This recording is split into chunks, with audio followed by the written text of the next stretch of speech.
So I think you should start, Lisa. Yeah, I think we'd better start. Right.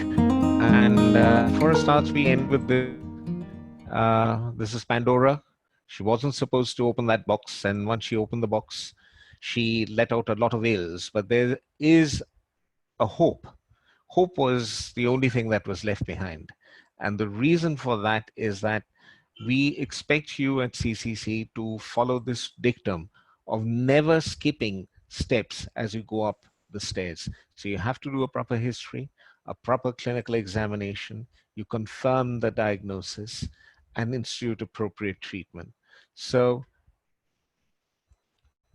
we will go through the clinical assessment. You've done the clinical assessment and what investigations. There's some blood tests which are routine, some specific, and imaging. So we start off with the blood test. What are the routine blood tests? That's a complete blood count. And I'll touch on each and every little variation as we discuss the cases. The urea, creatinine, and electrolytes, amylase, lipase, a liver function test, prothrombin time, and a viral serology in case you plan to take this patient up for surgery. But there are variations to that, and we will discuss each scenario. And for the starts today, what we'll do is the time allotted to us, we have a fair bit to cover, and we will actually start off with this X-ray, which I think has already been covered.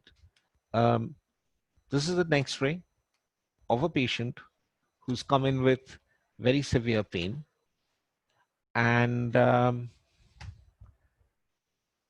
he's come in with pain with this, and he's had to presents to ER, and you get this X-ray, and that's one of the X-rays that you often come across. And as has been told to the undergrads, you actually have a system whereby you actually do A, you see the airway, B, you see the lungs, you know, airway is fine, you can actually see the trachea up here. You can see the trachea up here, okay? And breaking it to bronchus, both the bronchus. Airway is fine. B is bones. You have a look at the bones and make sure that your bones are all right. So C, the C is the cardiac shadow. Does it look normal? As you can see, the cardiac shadow looks perfectly normal out here. D, you look at the diaphragm. You look at the diaphragm, and if I look at the diaphragm, so you need to find out where the diaphragm is. That's the cube, that's the diaphragm out here. And if you look at the diaphragm on this side, the right side, and the diaphragm on the left side, you notice that there's a little chink on the left side, which is followed by another set of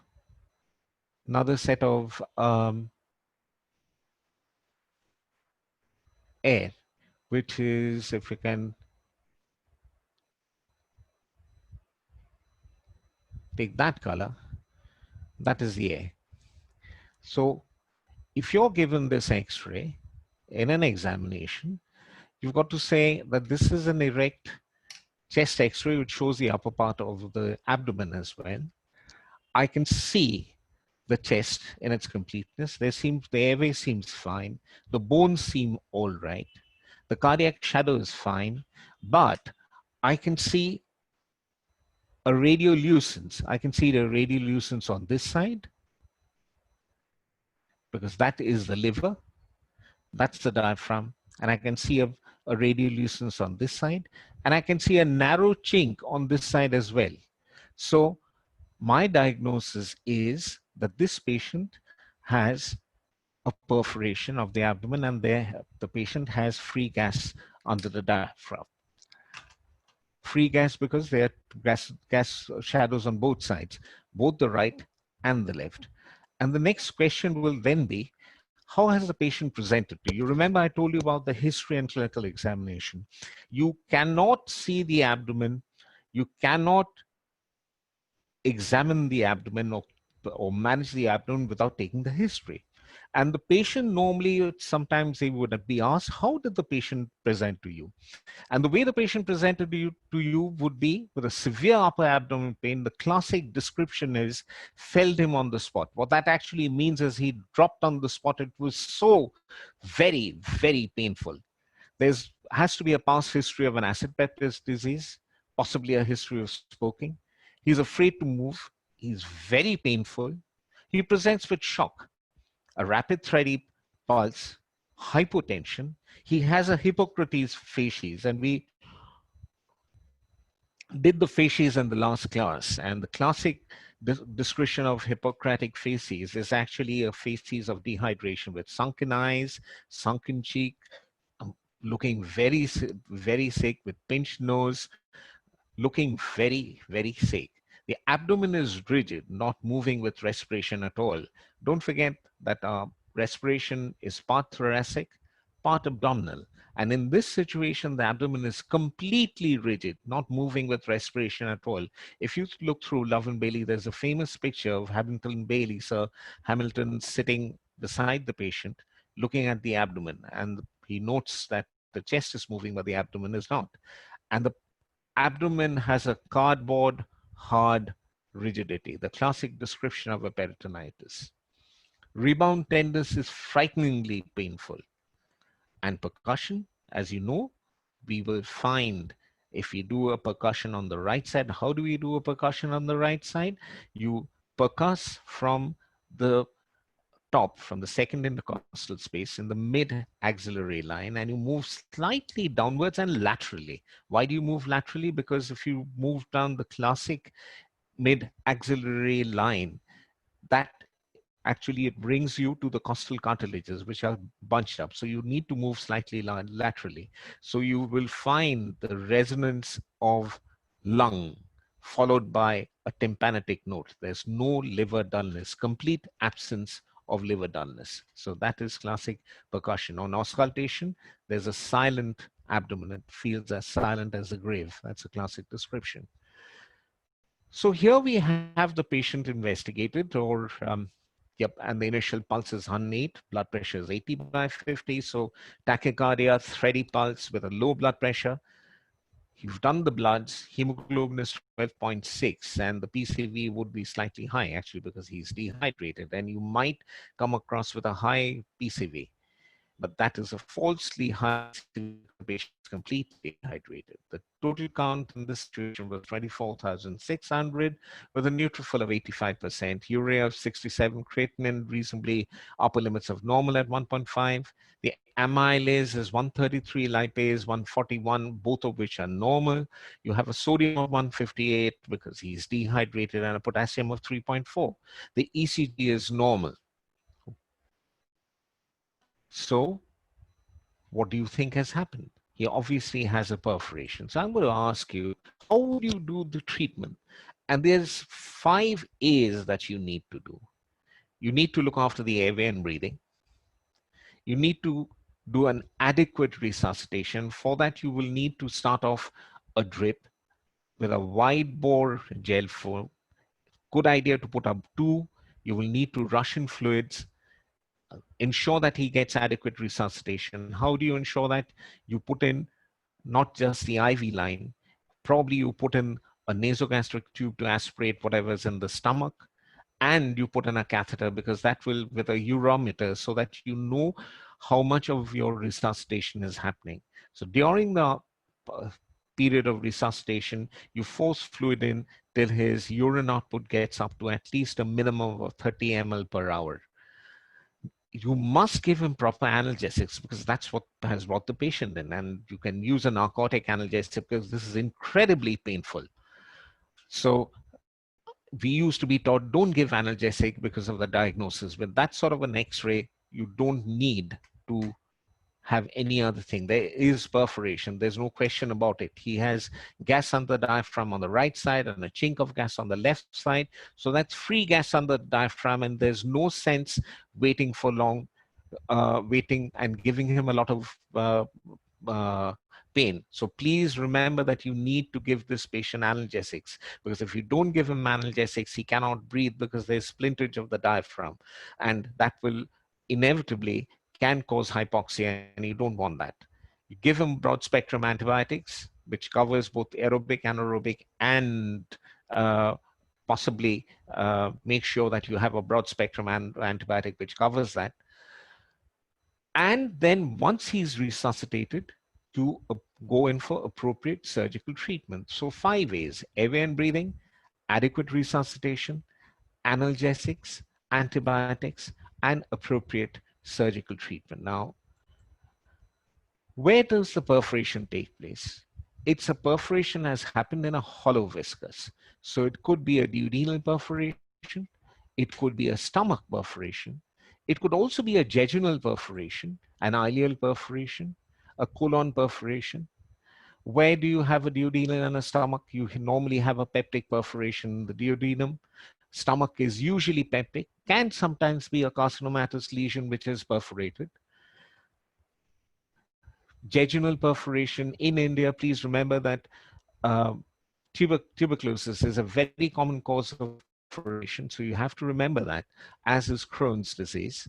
Ileal perforation can happen in TB, COX, can happen in typhoid, so you have to remember that.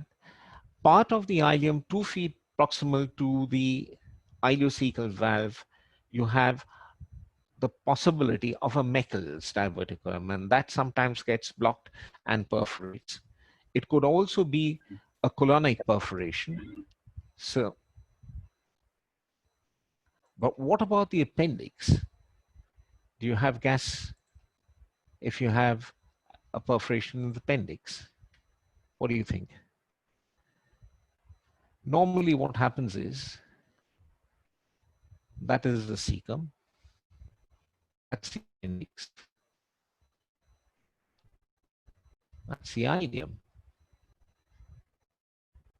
And then what you normally have is patient is hopelessly constipated and you have something called a fecalith blocking the mouth. So as a result of it, if it perforates, it sometimes actually perforates at the tip, because you have, don't forget that the blood supply comes in out here and the tip progressively loses its blood supply and can be perforated out here, but perforation in the base is also possible. But don't forget that the actual gas cannot come out because of that fecalith. So it is unusual for you to get that bit of fluid gas under the diaphragm with an appendicular perforation. What about the gallbladder? Gallbladder is a hollow organ, but it actually, sorry, let's get that cover. Gallbladder is a hollow organ, but it actually contains bile. So what happens is you have biliary peritonitis, a very bad sort of pancreatitis, peritonitis, but you don't have any air out there. Right. Now I'm going to show you a picture of a very handsome young man, and he's that. This man was called Rudolph Valentino. He lends his name to a condition called Valentino's syndrome. And what happened was very and truly unfortunate.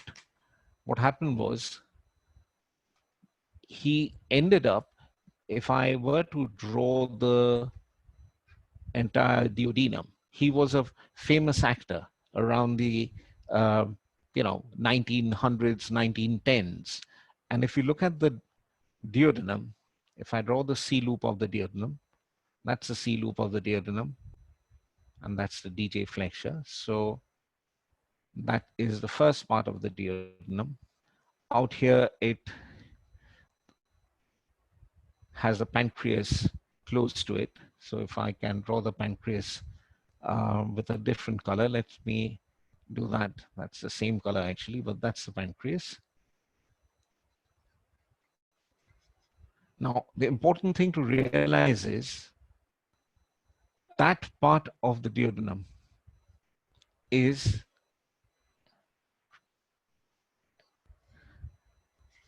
retroperitoneal.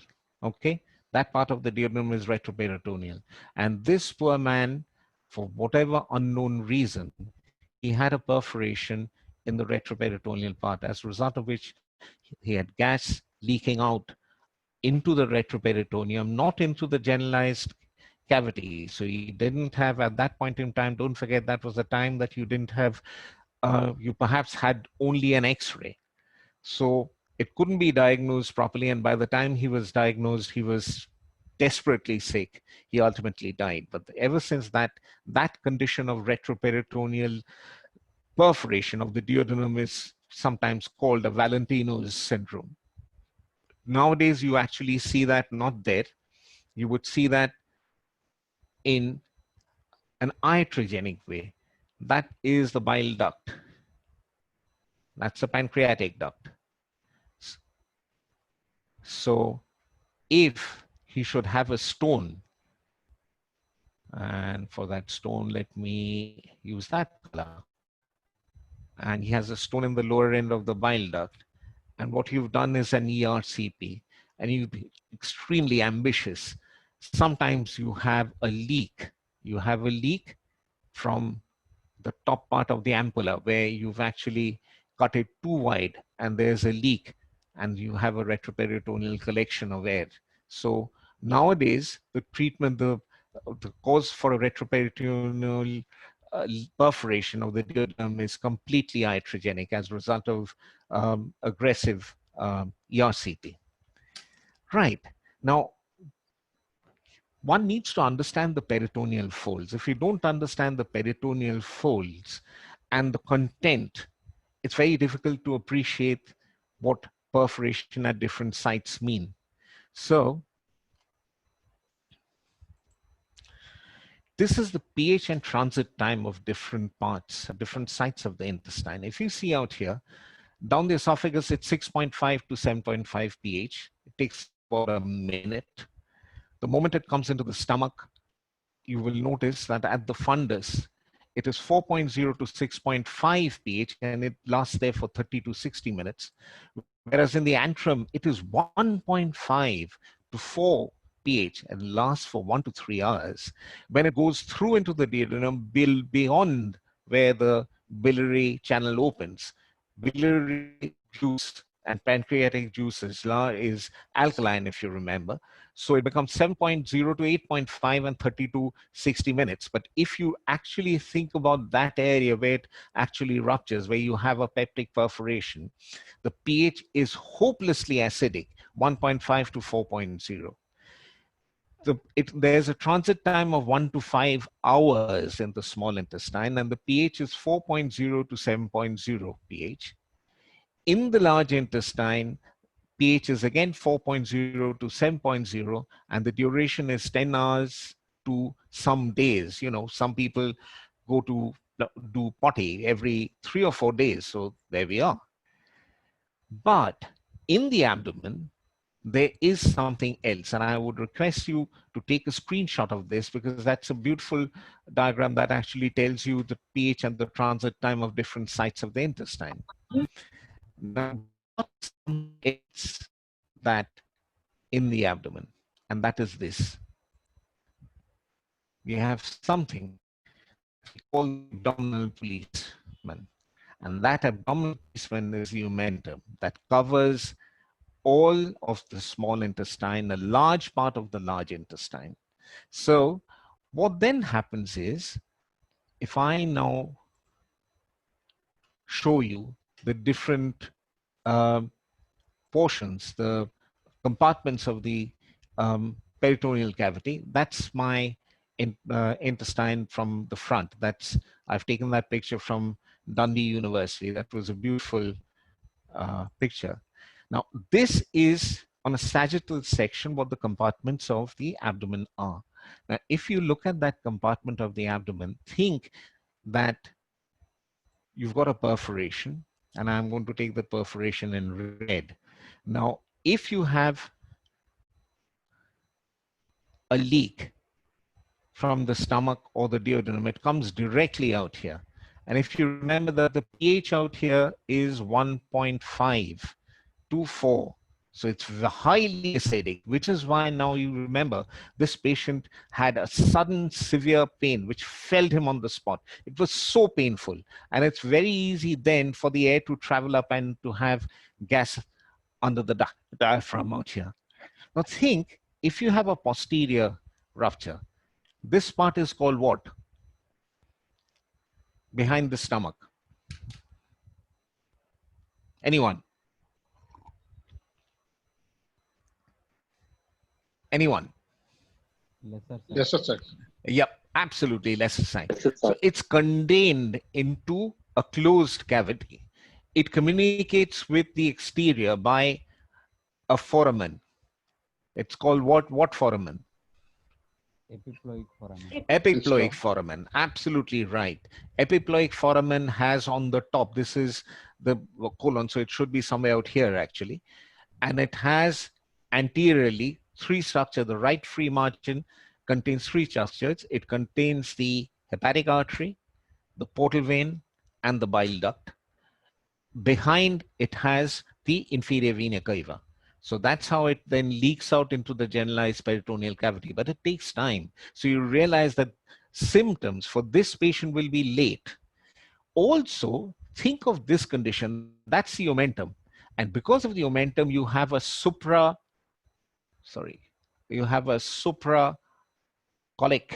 compartment and an infracolic compartment. So think of it out here. If you have a leak anywhere out here, it stays contained by the omentum for a fair bit of time. It's only when it comes out that you have gas under the diaphragm. So you remember that presentation in different areas can be quite different. And this is why I'm going to take you through two residents talking. This is the two residents talk at the end of the day of a busy day. Now, one chap had a peptic perforation, was handling a patient of a peptic perforation. And this chap, the other chap with his back to us, had a colonic perforation. And everybody insisted that his was worse. So let's look at the variables. Peritonitis was far more severe for this chap because he had a pH of 1.5 to 4. Whereas this chap had peritonitis. I'm not saying he didn't have peritonitis, but the reaction was far less because 4.5 to 7 was the pH of the colonic content. Time to presentation, very early for this chap with a peptic perforation and delayed. I told you the reasons why. This chap with a colonic perforation had a delay. pH and body reaction, as I said, 1.5 to 4. Very severe reaction, 4.0 to 7.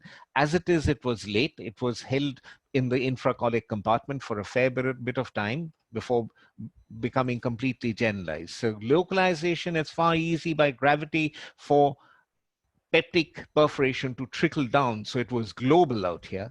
It was initially localized, then became global. The time to diagnosis in the first patient was far early, though his symptoms were far more severe. In second patient was delayed. Bacterial challenge, don't forget that pH 1.5 and 4 to 4 deters bacterial growth. So bacterial challenge was far less out here in the first patient and overwhelming in patient 2. Also, the age was younger in the patient 1, young man who goes about, smokes a bit, doesn't have diet because he works from morning through late till night, then parties in the evening. By the time he gets home, it's fairly late at night, about 11 o'clock, crashes into bed without a proper meal. Yeah, this patient is older. He might have had a long history of constipation, as a result of which he probably had a diverticulum which ruptured. And also comorbid conditions, being younger meant less comorbid conditions, and patient 2 had more comorbid conditions. So just imagine, the peritonitis was far more severe with this patient, less with this patient. But don't you see that this patient is actually, the status is far worse. Now, this was the reason that we actually started off scoring. And the best scoring we know of is the Apache scoring. And the Apache scoring it has a lot of factors which are used. And nowadays you actually have phone Apache scoring systems, which gives you the temperature, the mean arterial pressure, the heart rate, the respiratory rate, the PO2, the arterial pH or bicarbonate, the serum sodium, potassium, creatinine, the hematocrit, the WBC count, the Glasgow scoring, and age. And all you need to do is put it in, and then it scores. The Apache scores it for you. Whereas what we also used to do earlier, Apache Go dates back to 1985, but 1987 we also had a scoring system, and that was called the Mannheim Peritonitis Index. It was far easier. You didn't have all to remember all that, but the scoring system was thus: if you had organ failure, that scored you 7, diffuse peritonitis meant 6, age older than 50 years was 5, female gender was 5, malignancy was 4. If you had a known non-colonic origin of sepsis, that was assessed as followed: the exudate was seen. If it was fecal, it was 12, cloudy or purulent was 6, clear was 0. You see, except for malignancy, this missed out on the comorbid conditions. So people went to town. Apache being a difficult thing to remember, or everybody tried to evolve their own techniques. You had various other scoring systems, which I think if you just remember the Mannheim Peritonitis Index and the Apache 2, that should serve you very well. But just in case, there was something specific for peptic ulcer, and that was called the PULP scoring system, which was far more recent. Mannheim was 1987, Apache was 1985, Mannheim was 1987, the PULP score was 2013, and we had other things like Bowie, Possum. You know, everybody had their own scoring systems, but this one actually considers all the comorbid conditions and it's specific to peptic ulcer perforation. So that was why peptic ulcer perforation meant PULP.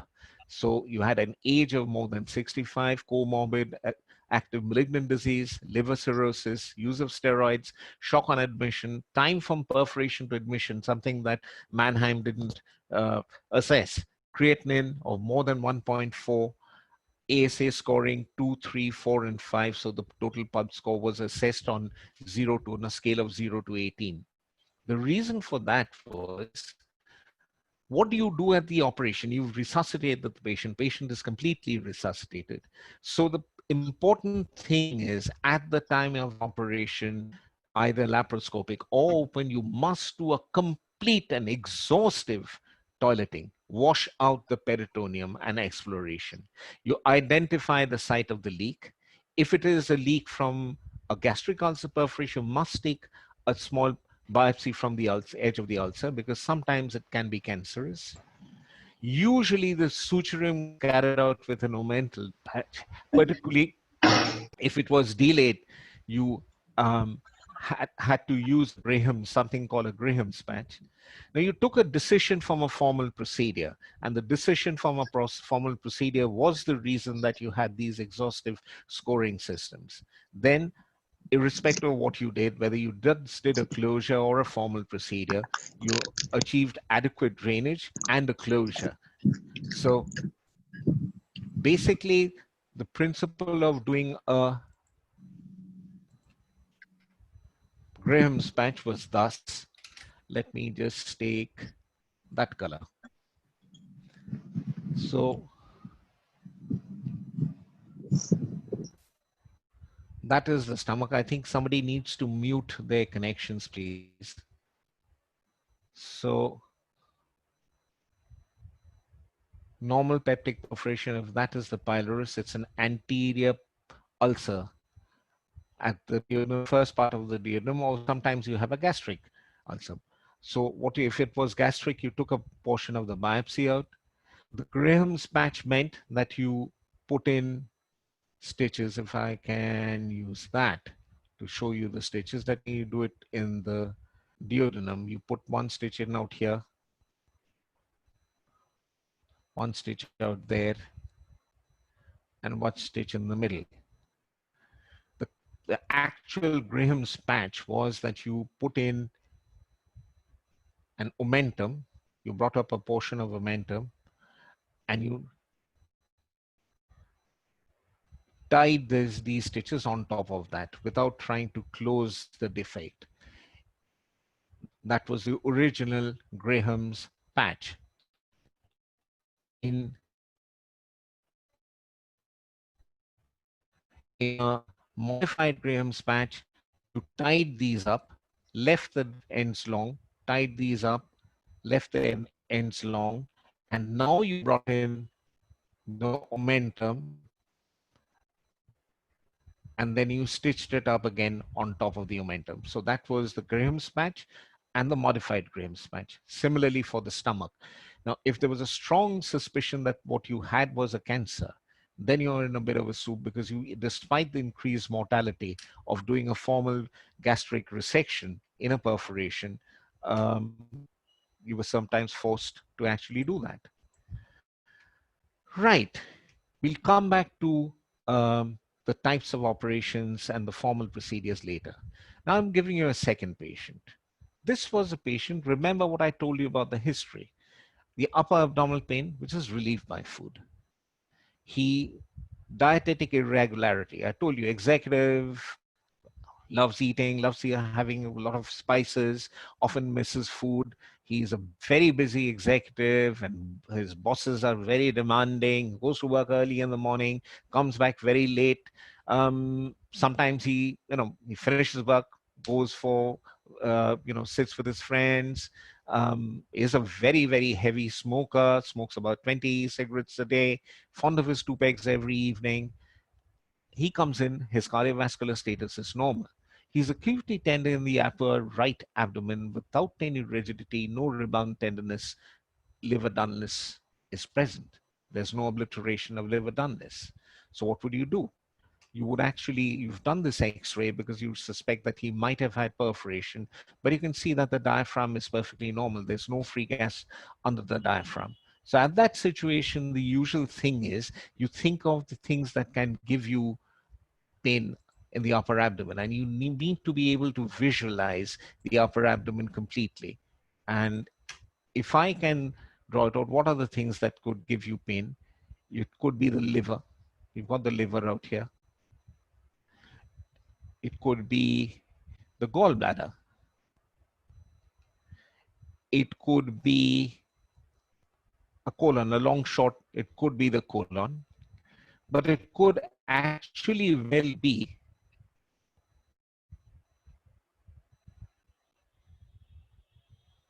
what are the other structures out here? Let us just have a look. You have the stomach, and the duodenum is very close to the gallbladder. And sometimes you have the spleen of large splenomegaly, which has had an infarct, as a result of which you could have pain out here. Don't forget that it could very well be the heart, which is why you always do the ECG. If you have an inferior wall infarct, that sometimes mimics an upper abdominal pain. If you have a bit of pneumonia and infection, a bit of pleural effusion, that could also give you pain in the upper abdomen. So you have a whole lot of things that can give you pain out here. So the next thing to do, because you're thinking liver and you're thinking gallbladder, is to do your routine tests. You've done the routine test. See, your clinical history is first, examination is second, then you do the test. And he's got a hemoglobin of 12.6, normal total count, his urea and creatinine are reasonably all right, slightly dehydrated, amylase lipase is normal. Sodium, potassium is all right, his liver function is normal, his ECG is normal, because at that age, within high-flying executive, you just want to be sure that there's nothing in his, he doesn't have a cardiac problem. So we did this. We had an ultrasound scan, and if you see the ultrasound scan, that's a normal looking ultrasound scan, okay? Walls are completely normal. There's no acoustic shadow. So that's a normal ultrasound scan. So the next option was to do an endoscopy. So you had an endoscopy and that showed this. What do you think this is? This is the duodenum. This is the first part of the duodenum. He has an anterior ulcer out here. and he has the beginnings of something called a diverticulum. We'll come to that later when we will show you a barium, and then we'll tell you that.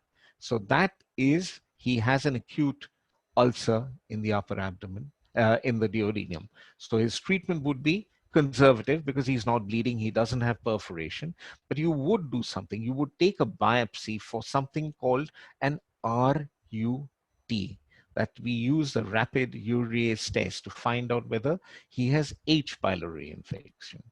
If he has an H. pylori infection, you have to treat him with an appropriate triple therapy of a PPI with an amoxicillin with a clarithromycin. That's the usual combination, and you treat them for 7 to 14 days. Particularly this chap who's been rather profligate with his diet and his smoking, you would ask him to stop smoking. You would ask him to stop drinking.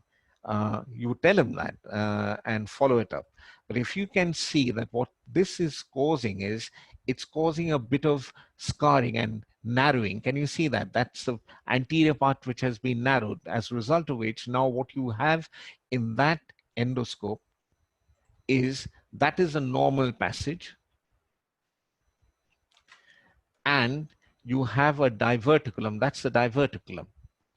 And you have the diverticulum out here because that part is raised into a ridge. That part is raised into a ridge because of scarring. Okay. Right. Now I'm going to give you another scenario where, what are the reasons, what are the reasons for an peptic ulcer to form? They can be as follows: H. pylori infection and NSAID use account for the most cases of peptic ulcer disease. H. pylori incidence for duodenal ulcer in the United States is less than 75% for patients who do not use NSAIDs. Excluding patients who use NSAIDs, 61% of duodenal ulcers, 63% of gastric ulcer are positive for H. pylori in one study. NSAIDs. Why NSAIDs? Because what is the cause for formation of, what are the things that inhibit the formation of an ulcer? Prostaglandin, and all these NSAIDs are antiprostaglandin. I mean, for example, if you were using steroids alone, that does not increase the risk for peptic ulcer disease. However, they can potentiate the ulcer risk in patients who use NSAIDs concurrently. Severe physiologic stress like burns, CNS trauma, surgery, severe medical illness. Hypersecretive traits are very uncommon, but sometimes you have a gastronoma, a Zollinger-Ellison syndrome, or a MEN1 syndrome, multiple endocrine neoplasia. Sometimes antral G cell hyperplasia, systemic mastocytosis, and basophilic leukemia. These are very rare. If you remember the first, which is the Zollinger-Ellison syndrome or the MEN1, that would be sufficient. Diseases that are associated with an increased risk of peptic ulcer disease include cirrhosis, COPD, renal failure, and organ transplantation. Additional rare miscellaneous causes include radiation or chemotherapy-induced vascular insufficiency for people who use crack cocaine, and of course, duodenal obstruction. Now, that brings me to the physiological stimulus for acid secretion. What are the stages?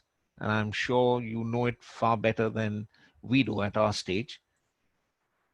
It's cephalic, gastric, intestinal, or basal interdigestive. Cephalic is a cortical hypothalamic components, vagal stimulation, direct stimulation, and gastrin release.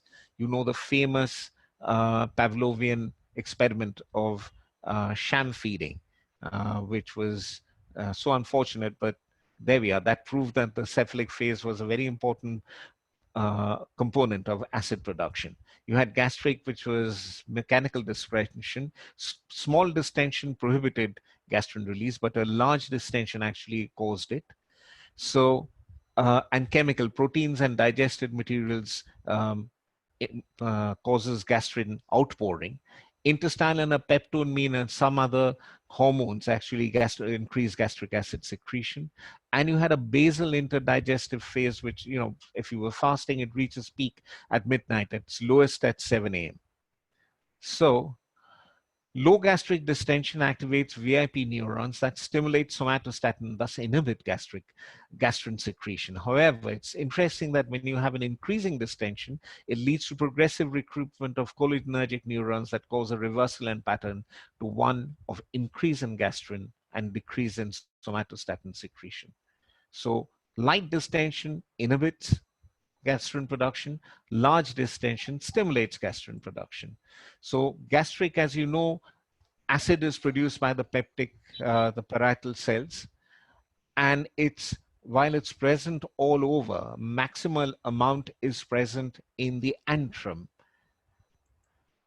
So how is the control of the parietal cell, of the parietal cell with secretion of acid? So receptors which inhibit acid production are prostaglandins and somatostatin, I told you, and NSAIDs work on this element out here of the prostaglandins. You have receptors stimulating acid production. You had gastrin, histamine, and acetylcholine. Now, if I were to take you through the separate phases, if that is the cell, a, a parietal cell, you had histamine, acetylcholine, and gastrin receptors out here. They actually come in out here. That's a stimulus for acid secretion. You can see that histamine, acetylcholine, and gastrin come in and hit on the receptors. Don't forget that ranitidine and famotidine works at this level, histamine. So it doesn't cut it out completely. It still allows the acetylcholine and the gastrin receptors to work. So all the receptors are now attached. Now what happens is H2O and CO2 approach the mitochondria. And as a result of that, you now have production of HCO3 and H plus acid. Now you see potassium is approaching the apex of the cell, and from here, it's approaching the apex. That is the potassium moiety. You know, intracellular, we have a lot of potassium. It's approaching the apex of the cell. That's the luminal part. While chloride ion is in the ECF, it's approaching this area, which is the chloride bicarbonate exchanger.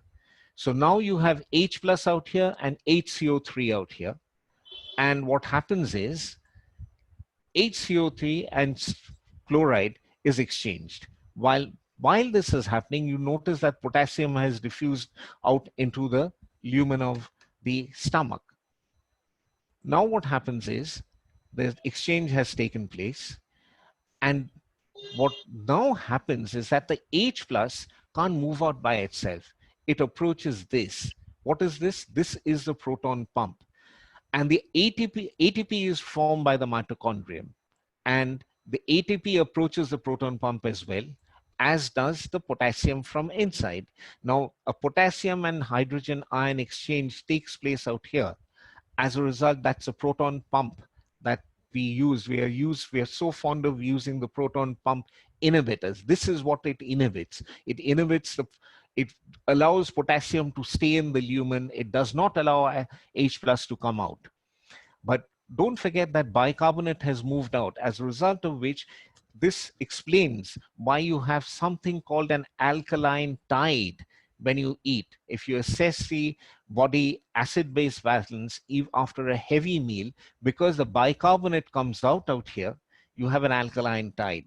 Now, cyclic AMP approaches out here. One of the phosphate molecules is given up out here to power the proton pump, and an exchange between potassium and hydrogen ion takes place. The hydrogen ion comes out, potassium goes into the cell. Chloride follows a process of diffusion. There's no pump needed. So ultimately, H plus is on its way out, so is chloride, and therefore you ultimately have HCl in the gastric lumen, potassium back here, bicarbonate has gone into the tissues to be, there are plenty of buffers in the system, and we've talked about buffers in acid-base balance. So now HCl is formed and the cell enters a resting phase. So this is the whole sequence of how a parietal cell works. So what are the complications of a peptic ulcer? If you're asked that during an examination, the straightforward answer is that you have an acute complication, which might be hemorrhage, which might be perforation, which might be both.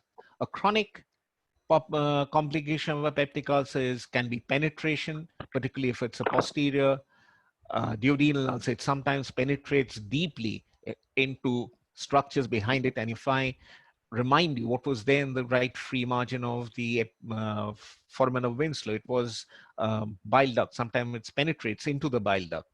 And we often get a choledocho, duodenal fistula, as a result of this penetration. You have scarring, and I showed you that scarring, and that scarring sometimes causes a pyloric stenosis. It's a stenosis caused at the first part of the duodenum. It's not truly pyloric, it's actually the first part of the duodenum that undergoes stenosis. If the contraction is, if the scarring is longitudinal, you sometimes get something called, if let's see, that's the stomach. You had an ulcer out here, which is causing fibrosis this way. So you have that and that. That becomes an hourglass contracture, okay? Sometimes, instead of having a contraction like that, you have a longitudinal contraction, as a result of which now you have a situation where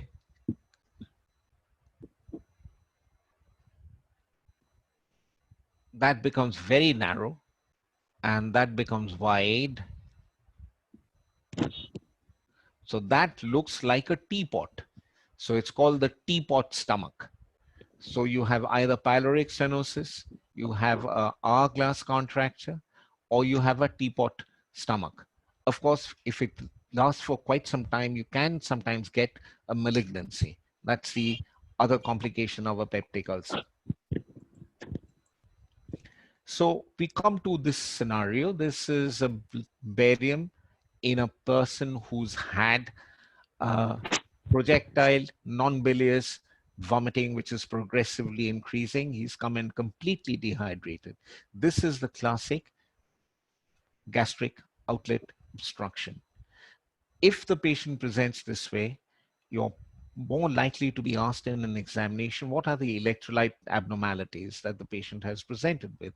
And we've been through this gastric outlet obstruction, and patient comes in with low sodium, comes in with low potassium, so hypokalemic, comes in with low chloride, comes in with metabolic alkalosis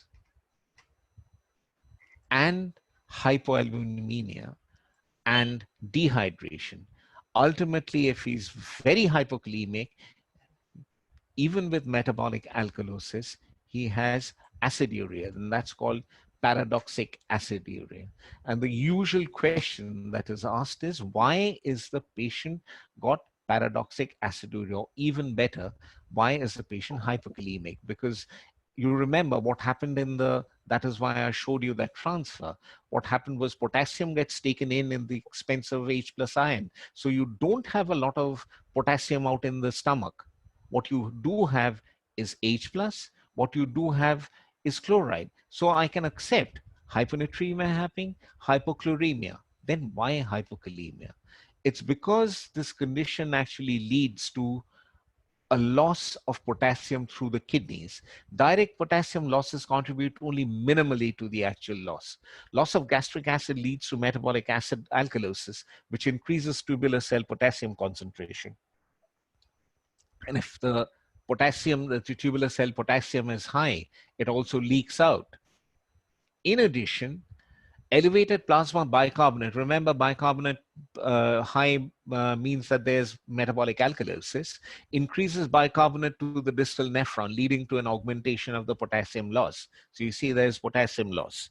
Don't forget that this patient is dehydrated. When you're dehydrated, it stimulates aldosterone. Secondary aldosterone also augments potassium loss. Now that goes on and on and on till potassium reaches this figure. Let's find out. Potassium reaches 2.0 equivalents per liter. When that does that, you're in serious trouble of the heart stopping. So then the body says, now I'm in a bit of a soup. I know I have metabolic alkalosis. I need to conserve H plus, but I need to conserve potassium more. So as a result of which, what then happens is you have potassium.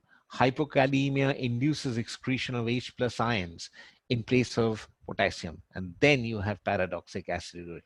So if you're given this patient with a pyloric stenosis, usual question is, how is the patient presenting? He presented with profuse, projectile, progressive vomiting of old food material, food that he has had 1 day, 2 days before. It's fermented and it's foul smelling, but there's no bile because it's gastric outlet obstruction. The usual question then is, what are the electrolyte abnormalities? You have low sodium, you have low chloride, you have low potassium, and you have hypoalbuminemia because this patient is completely lost weight. He's dehydrated. And you stop out there. Then the patient said, what about the acid-base balance? You say, hey, the patient has metabolic alkalosis. And then you're going to be asked, what is the pH of urine? You say, normally it is alkaline, except when the potassium comes down to 2.0 milliequivalents per liter, when the body has to conserve potassium, as a result of which H plus ion comes out in place of potassium. Then you have paradoxic aciduria. Again, hyponatremia, hypokalemia, hypochloremia, hypoalbuminemia, metabolic alkalosis with dehydration. That's stop out there. Cause of hypokalemia is a direct potassium loss in the kidneys, not by vomiting or by gastric aspirate. And it's only when the potassium is down to 2.0 that you have H plus replacing potassium, and then you have the situation of paradoxic aciduria. Right, now I told you about that. You saw that deformity, that diverticulum in the endoscopy. Right, now this is a normal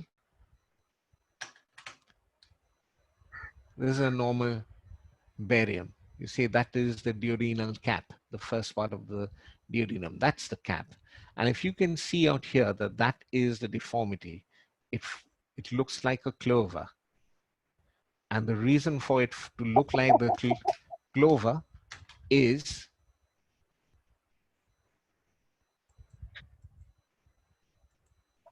that you can see the diverticulum.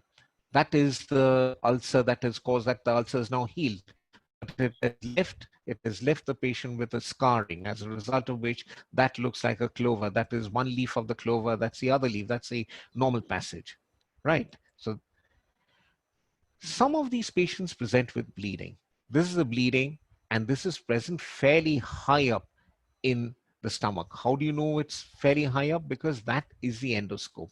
It's a J maneuver. You have turned the endoscope upside down to be able to visualize that. In other words, you've done that. So you're looking up, and that is the gastroesophageal junction. As you can see, that ulcer is extremely close to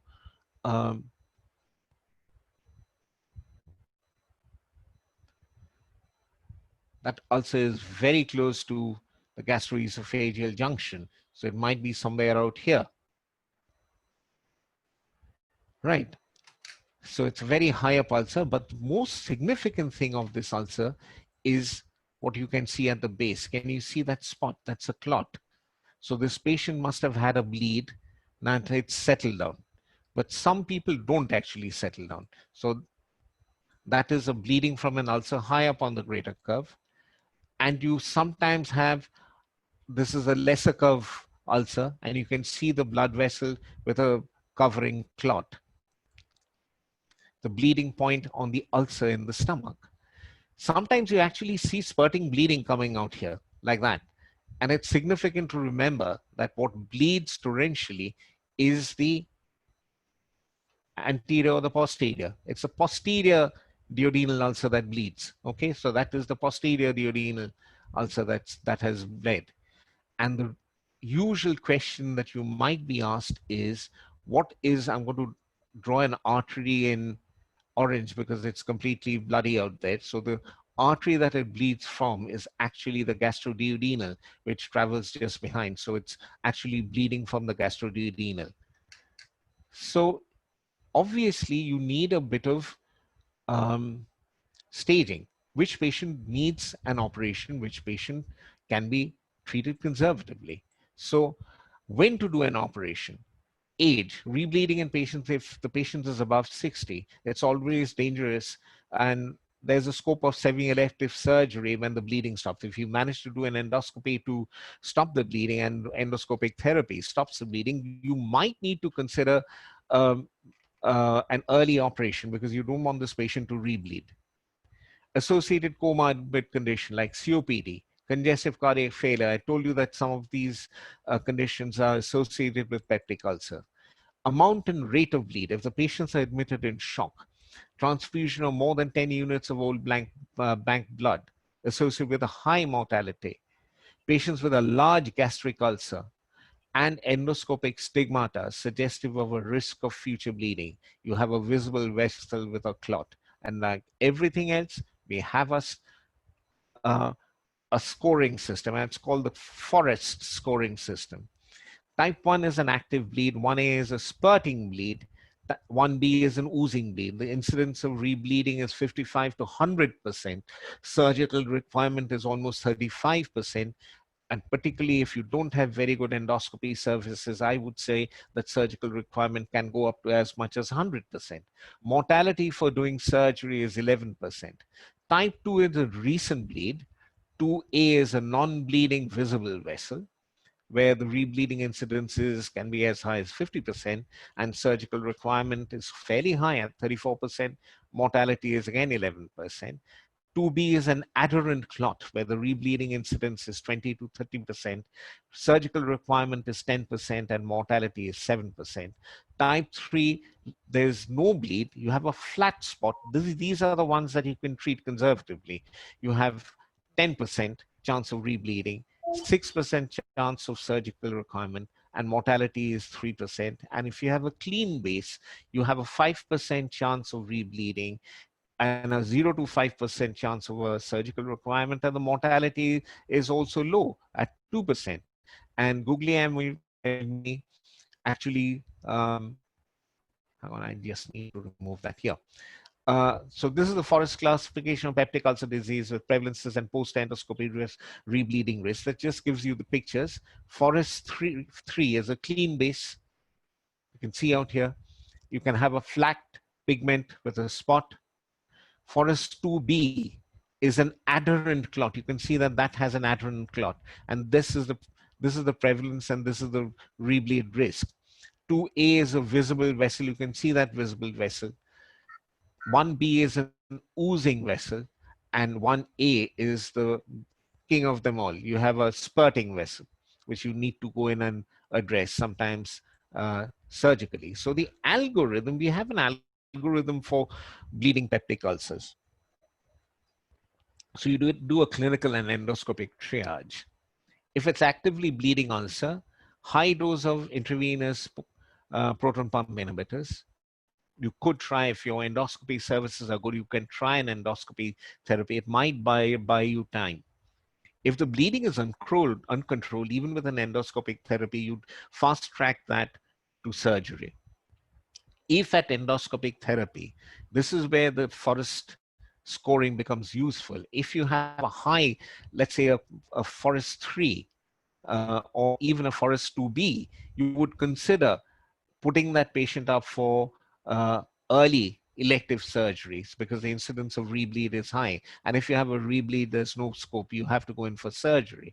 If you have a stable ulcer with a clean base and a pigmented spot, that's the ideal one for conservative therapy and a role for triple therapy for H. pylori. Some of the endoscopy would actually, instead of going for surgery, might do a re-endoscopy, but that's for a bit of trouble. Sometimes, you know, you are a victim of your branch, and sometimes you procrastinate. So what is the treatment of H. pylori? You have a triple therapy. You have your choice of proton pump inhibitors twice daily.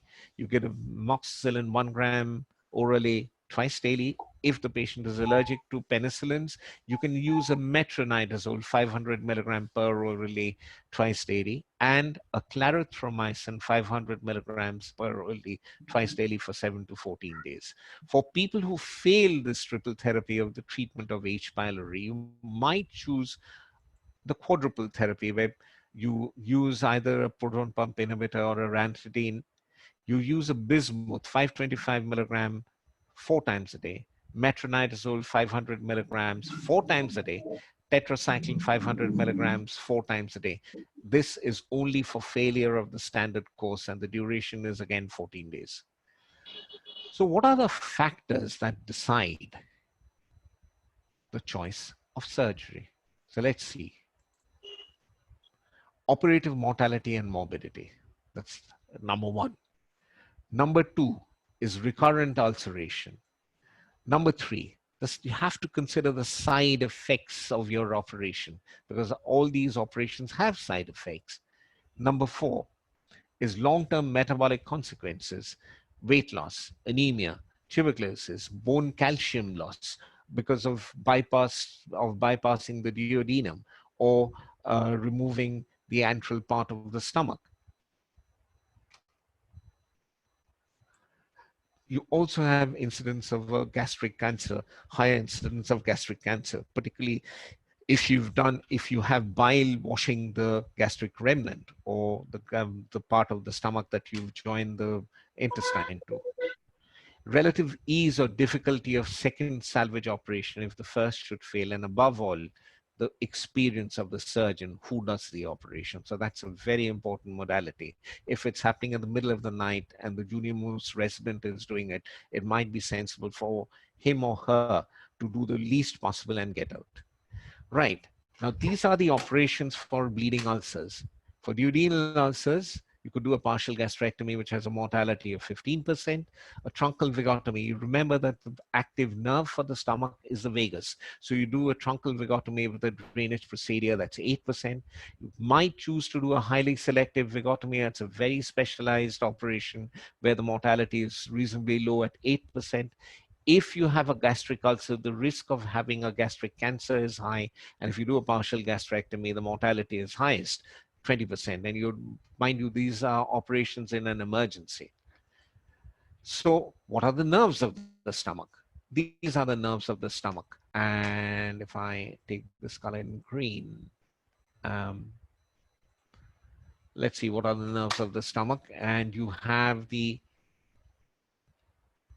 anterior vagus, which was actually the left vagus. It's now, because the stomach rotated, so it's now the anterior. It gives off the hepatic branches. It gives off the gastric branches. But the important one is the last bit, which is called the crow's foot. It's called the nerve of Laterjet, the anterior nerve of Laterjet. That actually innervates the pylorus, and without this, the pylorus stays in spasm, and you would have a gastric bloat syndrome. The posterior vagus comes in out here, gives off the celiac branch. That's a very important branch, and you need to remember that.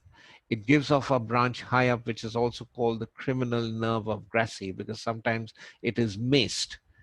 And it gives off the gastric branches from behind. These are all behind. And you also have the posterior nerve of Laterjet, the crow's foot, the posterior crow's foot. So there we are.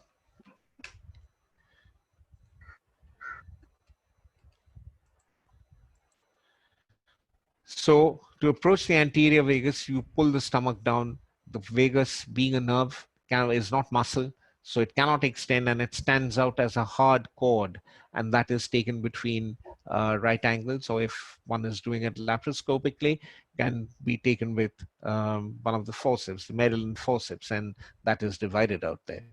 Now, the principle to get the posterior vagus, which lies actually, you can see that the posterior vagus actually, hang on. That's the posterior vagus. And that actually lies on the left crus. That's the left crus.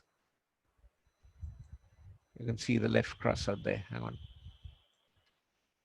That's the left crus. You can see that that is the left crus. Okay, right. So for that, one needs to go around the esophagus, having taken the anterior. Now you pull it on the side and you can now see and feel the posterior vagus, which is taken accordingly. Now, if you've done a truncal vagotomy, you need to do a drainage procedures. And essentially, there are two drainage procedures which I'm getting this waiting room in front of me always. So, so if I were to draw the stomach, you've taken the vagus. If you've taken the vagus and the nerves of lateral jeta have been taken, which means essentially that doesn't exist any longer, anterior and posterior, it means that your pylorus is in spasm and you need to do a drainage procedure. So either you need to widen that, and that's a procedure that can be done, or you need to bring the jejunum up and stitch it out here, making an anastomosis with the stomach, which is called a gastrojejunostomy. Either loop or with a Roux-en-Y connection. So now you have that causing the drainage or that causing the drainage. Now, obviously think about it. If I have a bleeding ulcer and I have to underrun that, I've had it to underrun that, there's no need to do that. You've already cut the duodenum, cut the pylorus and the duodenum to access your bleeding ulcer, which you've underrun to stop the bleeding. So you may as well do a pyloroplasty. So if I can go through the steps of, we'll do the basics. I know you have undergrads out here. This is the classic Heineke-Mikulicz pyloroplasty. You see, we are taking the posterior, the gastroduodenal, underrunning it, bleeding is stopped, but we've cut it longitudinally. So Heineke-Mikulicz means that you now close it.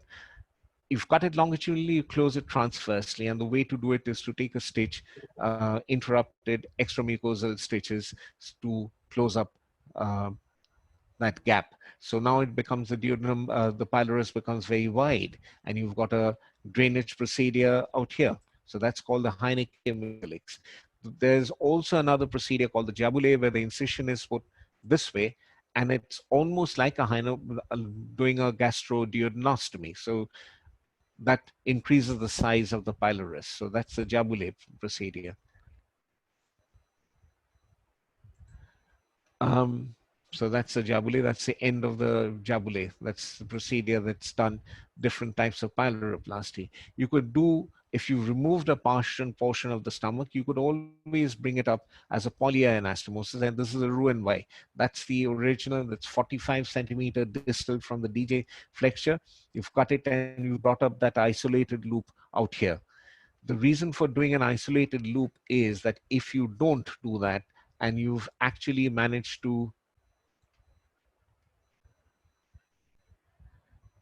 bring that in and it's not isolated, you have bile then traveling down from there, and sometimes you have an incidence of biliary gastritis, which is a recipe for disaster. You have bilious vomiting and you have cancer of the stomach forming. Okay, so that's the polyanastomosis. So highly selective vagotomy means that you cut all the gastric branches, but you don't cut the anterior and posterior nerve of lateral jet, so that since the pylorus is still innervated, you don't need a drainage procedure. Okay. One of the important thing is that you need to skeletonize the lower end of the esophagus and do a good inspection, because they have pitfalls. They are not just the criminal nerves of Grassi. You have out here the nerve, the angle of his fibers. So you think you've done a very good truncal vagotomy, but the patient continues to produce acid. The other thing is, if you haven't done a proper, let me take this color, if you haven't done a proper posterior truncal vagotomy above the celiac branches, see what happens out here is that, you remember I told you about the celiac branches, that actually comes in along the hepatic, goes down, goes along the gastroduodenal, and it actually innervates the greater curve. See? So you have the celiac branch. If you miss the celiac branch, then that is one of the reasons why you have an unsuccessful vagotomy. Right. Now, every procedure has complications, and we have a VISIC classification of side effects after peptic ulcer surgery. And they are as follows. Grade 1, excellent, no symptoms. Grade 2, good, mild symptoms revealed by questioning if you are an insistent questioner. Grade 3, poor, mild to moderate symptoms, not interfering seriously with life and work. Grade 4 is failure, symptoms of complication that interfere with normal life and work. So what are the complications of surgery? You have recurrent ulceration, might be stomal, retained antrum, particularly where your vagotomy has been inadequate. And I told you that I gave you the reasons why your vagotomy might be inadequate. You might have missed the angle of his fibers. You might have missed the criminal nerve of Gratzi, and you might have missed the celiac branch of the posterior trunk of the vagus. So you have recurrent ulceration, stomal retained antrum. You might have a small stomach syndrome. You have something called an afferent loop syndrome. You have, that is the reason that you do a Roux-en-Y. See, if you haven't done a Roux-en-Y,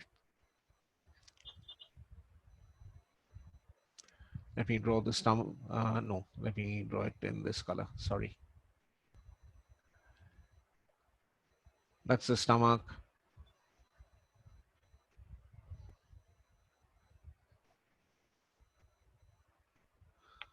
You brought up the jejunum, stitched it out here. Don't forget that what comes up here is bile. So that is bile coming up out here.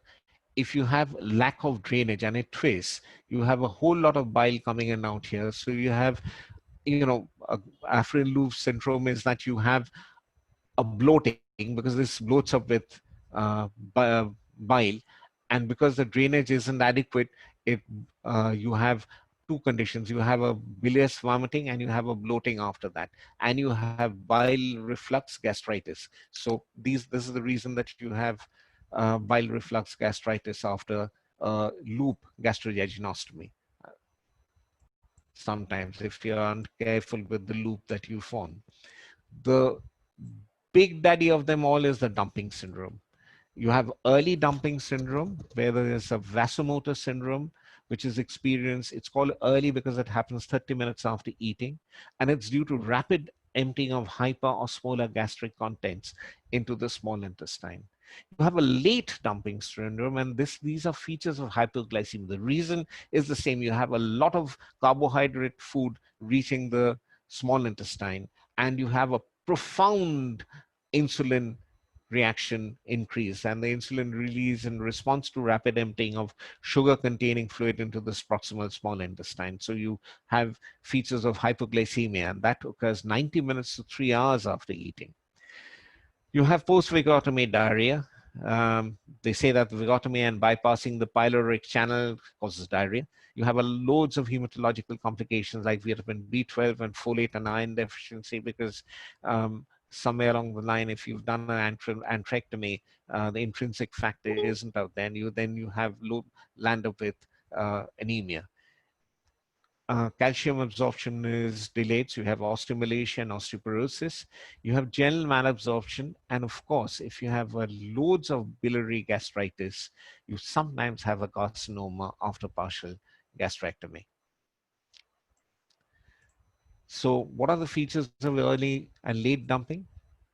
Incidence is same on both, 5% for both. Relations to meals almost immediately, 30 minutes, and I said 90 minutes to an hour, 2 hours after eating in a delayed and late dumping. Duration of attack is 30 to 40 minutes in both. Relief by lying down, because don't forget, this is a vasomotor symptom, and it's relieved by food because it's overactive insulin that's causing that. Aggravated, this is aggravated by more food, and this is aggravated by exercise because insulin is high, hypoglycemia is occurring. If you do exercise, that makes it worse. And this is high, because of vasomotor symptoms, because of rapid transit of food into the small intestine. So if you have more food, that will make it worse. It's precipitated by carbohydrate-rich wet food, also by carbohydrate-rich food in late, except that the reaction is different. Vasomotor out here, insulin response out here. Major symptoms are epigastric fullness in early, sweating, lightheadedness, tachycardia, colic, and sometimes diarrhea. Whereas in the late dumping, it's tremor, faintness, and prostration. Right, I'll finish with this. It's H. pylori and gastric cancer, and you chaps need to know it. This is, I've borrowed this picture from an Israeli drug site, and that's a nice picture, so I thought I'd give you this picture of H. pylori. H. pylori causes cancer. The theories are two, either by general inflammation. It's called the Correa's hypothesis. So H. pylori infection causes atrophic gastritis.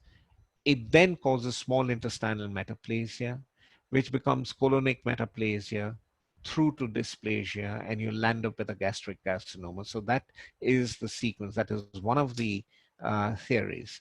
And the other theory is that it actually has a direct effect on the molecular makeup with mutations in the cell cycle regulating genes, deficiency in the DNA repair mechanism. We all have repair mechanisms because it mops up whatever bad DNA that has been produced.